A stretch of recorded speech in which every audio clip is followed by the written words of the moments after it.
If you've walked out to your garden lately and noticed the soil looks dry, pale, and cracked, you're not alone. Maybe your plants used to grow strong and steady. Now they sit small for weeks. Leaves look tired. Growth feels slow. Beds that once felt rich now seem hard and lifeless. Years ago, that same soil may have been dark and soft. You could push your fingers in without effort.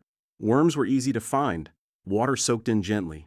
Now it runs off or disappears too fast. It can feel like something went wrong. Like you missed a step. But you're not doing anything wrong. Over many seasons, soil changes. It shifts. It loses strength quietly.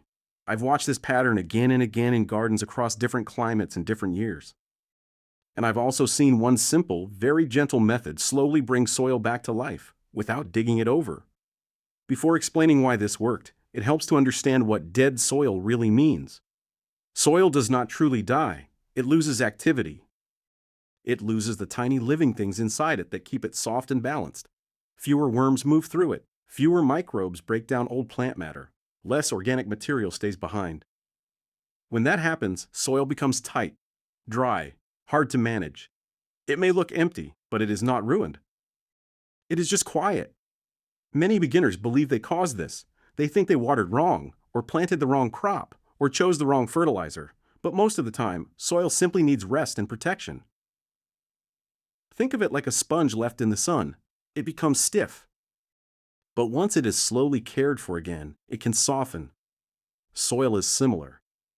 After a few seasons of planting and pulling, removing roots, exposing the ground to direct sun, and sometimes adding strong fertilizers, the natural balance inside the soil begins to weaken. Each time we harvest, we take nutrients away. Each time we turn the soil deeply, we disturb the life inside it.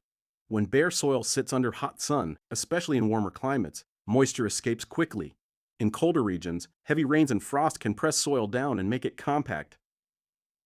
None of this happens overnight. It builds slowly. In hot areas, soil can dry and harden faster. In cooler regions, soil can become dense and heavy. In both cases, the result feels the same. Plants struggle. Growth slows. The pattern is quiet but steady. This is where the key insight comes in. The real shift happens when we stop trying to feed the plant and begin feeding the soil. Instead of digging deeper, we begin covering. Instead of turning soil again and again, we protect it. When soil stays covered with natural material, something changes. Moisture remains longer. The sun cannot bake the surface. Small organisms return to break down that covering. As they work, they rebuild structure beneath. This is not dramatic. It is steady. Leaves placed gently over the bed. A thin layer of compost spread softly. Even grass clippings, dried slightly first, laid across the surface.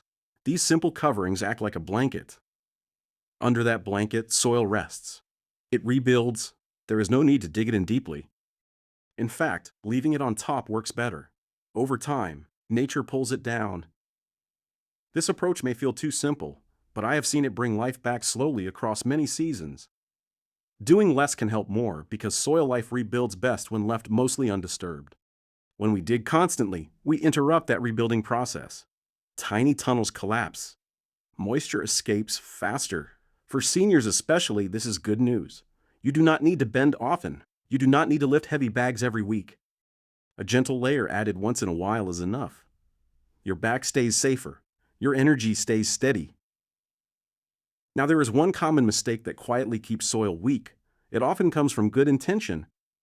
When plants look pale or slow, many gardeners reach for fertilizer. Quick green growth appears. Leaves brighten.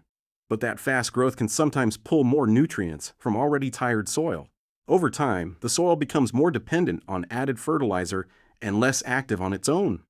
This does not mean fertilizer is bad. It simply means it works best in balance. A thin layer of compost feeds slowly and gently. It supports soil life instead of replacing it. Compost does not rush growth. It supports it. In very dry climates, compost helps hold moisture. In rainy climates, it helps improve drainage. It adapts more naturally. When you begin covering soil and feeding it gently, changes appear in stages. Within 2 or 3 weeks, you may notice the surface stays moist longer after watering. The soil feels cooler under your hand. By the end of one growing season, you may see more worms. The soil may look slightly darker. After a full year of steady covering, the texture often feels softer, less crusted, easier to press into. In hot regions, you may see faster improvement in moisture holding. In colder climates, structure improves gradually through freeze and thaw cycles. If change feels slow, that is okay. Soil healing is quiet work. You do not need to redo your entire garden at once. Even one bed can begin this process. Even one large container.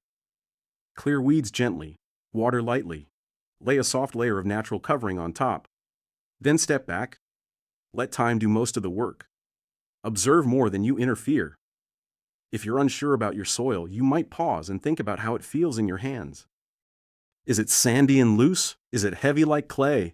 Does it dry out by noon in summer or stay wet too long after rain? If you'd like, you can share what your soil feels like in the comments. Not as a test, just as a conversation. Many gardeners discover they are not alone in what they're seeing. The truth is, your garden is not finished. It is resting.